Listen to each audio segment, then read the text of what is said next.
What's up? This is Atark here from smartbytrends.com, and I have the new Apple TV 4K here. So in this video, I'll tell you if this freshly updated Apple TV 4K with the new A12 Bionic chip is any better than the old Apple TV in running Zwift, and if it is worth the upgrade. I'll also take a look at the Bluetooth limitation and if the new remote control is any better in navigating Zwift. Zwift runs natively on Apple TV, and it is one of the easiest ways to run Zwift.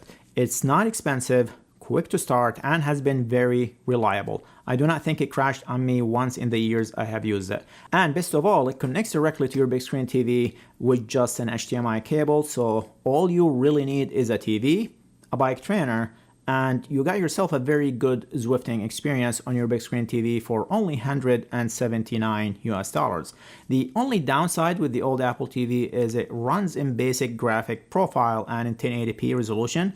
It is also capped at 30 frames per second, so it lacks some of the graphic details that you get with a higher end gaming PC. It might not be that big of a deal for most of you, but once you experience the high frame rate and graphic details you get from a high-end system, it's really hard to go back. But before we dive in, if you find this video helpful in any way, take a second to hit the like button down below. It helps the channel a lot, and also consider subscribing so you do not miss any videos from me in the future.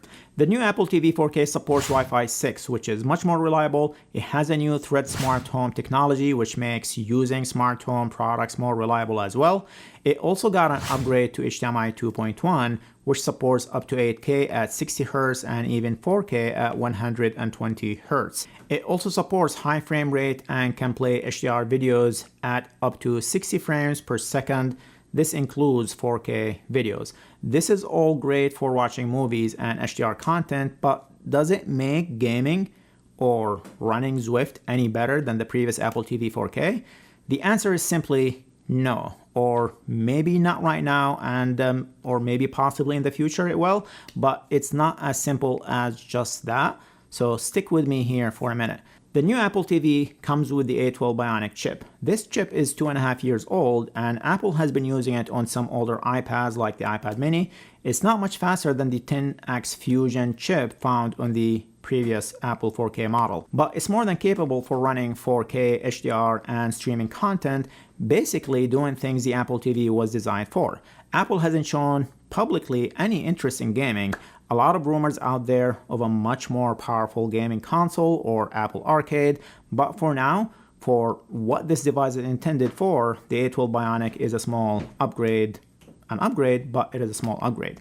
Zwift hasn't made any update to take advantage of this new chip yet, so your experience is going to be the same as the old Apple TV 4K. Here's a side-by-side video of the same route using the old Apple TV 4K and the new Apple TV 4K. As you see, nothing changed. Graphic resolution and frame rate looks to be the exact same.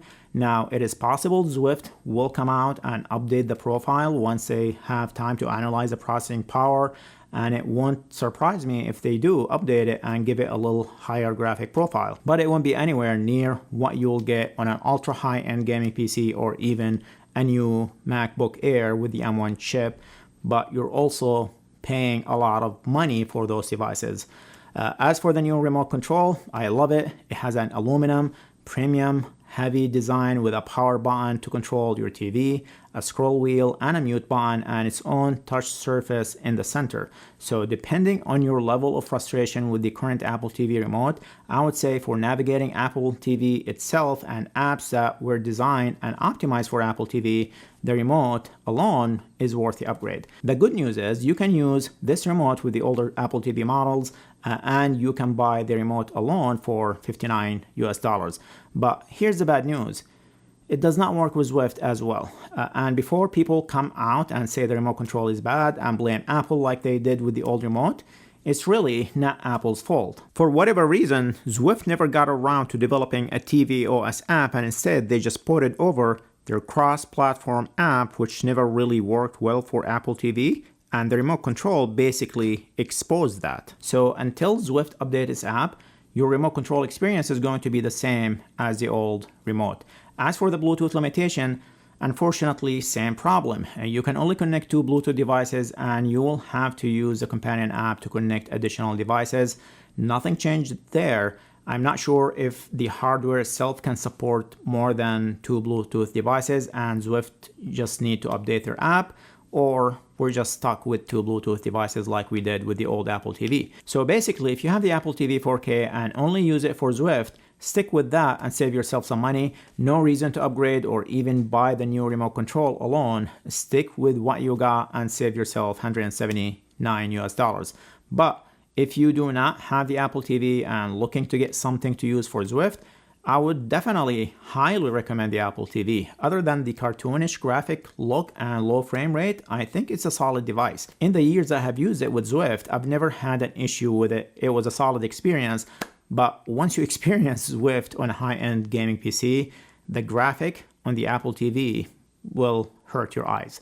The new Apple TV is available in 32 gigabyte storage for $179 and 64 gigabytes for $199 US. For Zwift, you really only need the 32 gigabytes. Okay, I want to hear your thoughts in the comments, so let me know what you think and what you plan on doing. That's pretty much it. If you find this video helpful, please take a second to hit the like button, leave a comment. It helps the channel a lot that way, and it's just a simple way to help what I do. And also subscribe if you've made it this far in this video and have not subscribed yet. Thank you for watching, and see you in the next video.